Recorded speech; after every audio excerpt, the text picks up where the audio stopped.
So without further ado, let's hop into Gachiakuta. Gachiakuta 23 and 24. That's where we left off of. We see the aftermath of Zanka. He got fucked up by Jabber again. And I don't really like how the characters are gaslighting Zanka. You know, Zanka has his pride. He used to be a mediocre back in the day. He threw himself into a well, and then Ijin had to save him, or encourage Zanka to save himself and climb himself out the well. But, you know, they're looking at Zanka and his determination and his willingness to not give up. And, you know, Zanka's saying, I gotta get stronger. And Ijin's like, yeah, he's gonna get stronger for sure. I'm not falling for the gaslight. I have to see actual results, because I haven't seen much from Zanka. He got his ass beat by Jabber twice. He has a losing record in this anime, and I'm not gonna be gaslit by characters with losing records. You know what I'm saying? I gotta see the results. But yeah, the protection spell from the Gremlin. Her name is Gremlin, but that spell, the protection spell that is supposed to protect from major damage, was not applied properly to Zanka. She had a different spell on him that inflated his arm, gave him a little SpongeBob inflatable arm spell that is basically useless. It wouldn't have helped either way. Whether he had the protection spell or not, Zanka still was going to get fucked up in that fight regardless. He got no diffed by Jabber. This was a no diff fight, and I have no faith in Zanka. I hope that Zanka and Jabber do not fight again, because the expectation, I feel like, if they were to fight again, you kind of gotta give a dub to Zanka. You cannot give a anime character, you can't make him lose 3 times to the same anime character. Can anyone name an anime character that has lost 3 times in a row to the same anime character? Because that cannot happen to Zanka. He will lose all stock if he loses to Jabber the 3rd time. So that's why I don't want them to fight again, because I'm not going to believe it if Zanka beats Jabber the 3rd time. I'm not going to believe it. He got no diff 2 times in a row. But yeah, he wants to get stronger. And like I said in the last Gachiakuta discussion, I feel like all the cleaners need to get stronger. Especially Bundus from the Raider side, being able to hold off all 6 of those cleaners. Would he have been able to do that to the backup crew? Maybe. I can't really see the dude with the staff being useless, because he's a cool character and he's actually using his brain. He's actually thinking, like, why are the Raiders making trash beasts? Do they have more trash beasts? He's asking the right questions. I'm quite impressed by his character, because he's asking the right questions. What are the Raiders planning, and what do they have? I feel like they need to do a little bit more investigating.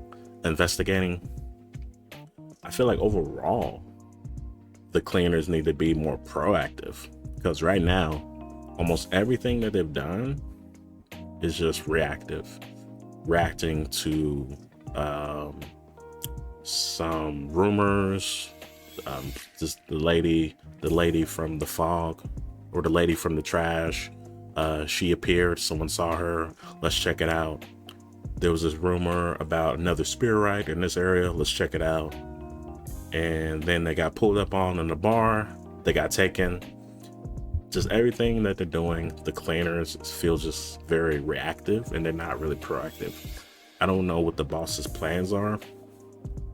I was about to lose all hope for the boss, because he hasn't been making any plays. We haven't seen any of his moves. No one knows what he's up to. No one knows his thought process. But he did have the foresight to send Rudo away before that Hell Squad came in. And the Hell Squad is looking scary, with the lady who's the captain of the Hell Squad. So I'm thinking Corva, the black dude, the head of the cleaners, I think he has some kind of foresight powers, because how was he able to tell that the Hell Squad was pulling up? Something that eye on the back of his neck, he has to have some kind of surveillance powers. He has to. Does that mean that he's whooping the Raiders boss? Nah. I actually don't even know if he can beat the captain of the Hell Squad, the lady with the red hair. I'm not even sure he's wanting to fight against her. But the captain of the Hell Squad, she wants Rudo. Everyone in this anime wants Rudo simply because he's a Spirit.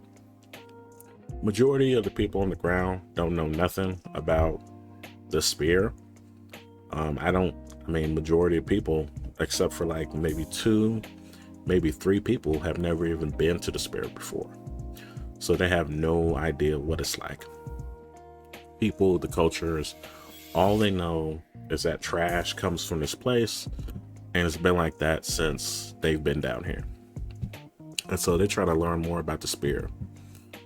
But the boss, I think he planned this. I think he planned to take Rudo under his wing, and he's basically telling the chick that's ahead of the Hell Squad that, hey, this is my employee. You can't have him. So yeah, kudos to the boss. He did something. That was the first time he did something in this anime. He sent Rudo away so that they wouldn't be captured. And as they're going to the whole town and then the Cabas town, that Zenitsu guy that I still don't like. I don't think I'm ever gonna like him because he's annoying. He's following them, and he's basically just. I thought he was up to no good. Like I thought he was on some Sinister type vibes, trying to take someone out or something. But he's really just looking for someone else to give him orders again. He can't do anything without orders. He just has that voice that is, I don't know if it's his other personality or if it's someone else that's controlling him. But he said something about a host. I maybe he was just talking about someone to give him more orders, but I need to get him the less screen time for Zenitsu, the Zenitsu-like character, the better, because he's annoying. He's annoying to me. But yeah, we get to the big twist towards the end. They get to Camus Town. They see the paintings that are up on the ceiling.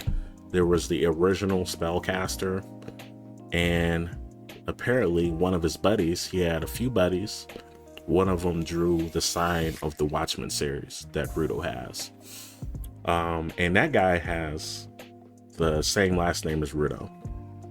So that was a pretty big twist at the end of Gachiakuta. Is this Rudo's grandfather? Is it his great grandfather? It's definitely related to Rudo for sure, if they have the same last name. So I don't know if he's the creator of the Watchmen series or not, but I still think that monster that we saw at the border, I still think that was the bigger twist of the entire series. But this was a pretty good twist to end off on. It gives us a little something to look forward to in the next seasons. I hope we see more of the Hell Squad, and I hope I see an improvement of the cleaners in terms of just their intelligence and their planning and their strategy, because they always seem one step behind on the Raiders. I need the cleaners to just step it up, and I need the leader to get more involved, because so far I haven't seen him do much. I need to see more from him. But yeah, let us know what you guys think of the last couple of Gachiakuta episodes. I think it was a nice little ending. Not a lot happened in terms of action or anything. It was more just talking and preparing and a little bit of knowledge that we got with the Watchmen series and the painting at the end. Got more information about that, so at least we moved the story a little bit in terms of information. But yeah, looking forward to the next season of Gachiakuta. I don't know when the next season is going to come out. I don't even know if the next season is greenlit, but I will let you guys know in the editing if the season 2 is greenlit. So yeah, that's it for Gachiakuta discussion, episode 23 and 24. The next topic, we'll move on to our next topic.